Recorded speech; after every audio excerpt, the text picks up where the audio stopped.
ঘরোয়া মশলা দিয়ে রোস্ট রান্না করলাম। এখানে কোনো বাইরের প্যাকেটের মশলা নাই, ঘরে আমার যেই মশলাগুলো ছিল সেটা দিয়েই আমি মজাদার একটা রোস্ট রান্না করলাম। এখানে আমি পেঁয়াজ কুচি ব্যবহার করছি। পেঁয়াজ কুচিটাকে খুব ভালোভাবে ব্রাউন কালার করে ভেজে নিয়েছি। দেন হচ্ছে ওখানে আমি অল্প করে একটু আদা রসুন দিয়েছি, তারপর একটু ধনিয়ার গুঁড়া, একটু জিরার গুঁড়া, অল্প করে একটু মরিচের গুঁড়া। আর এখানে আমি কাঁচামরিচটা বেশি ব্যবহার করছি, কারণ রোস্টে আমি কাঁচামরিচের যে ঝালটা সেটাই থাকবে। রোস্টে একটু সাদা সাদা রাখার ট্রাই করব এর জন্য।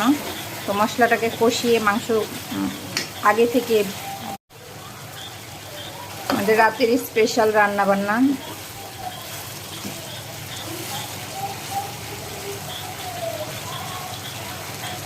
হ্যালো এভরিওয়ান, ঘরে থাকা মশলা দিয়ে আজকে রোস্টটা রান্না করছি।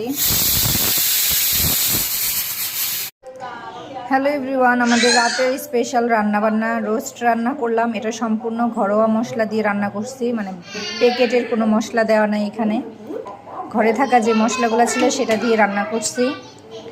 আর এখানে হচ্ছে মুরগির মাংসের তরকারি, ঝোল আর কি আলু দিয়ে ঝোল রান্না করছি। আর এটাই হচ্ছে সাদা পোলাও। তো আজকে আমার হাজব্যান্ড আসবে, তো ওর পছন্দের কিছু খাবার রান্না করলাম, মানে ও আর কি খেতে চাইছে যেগুলা।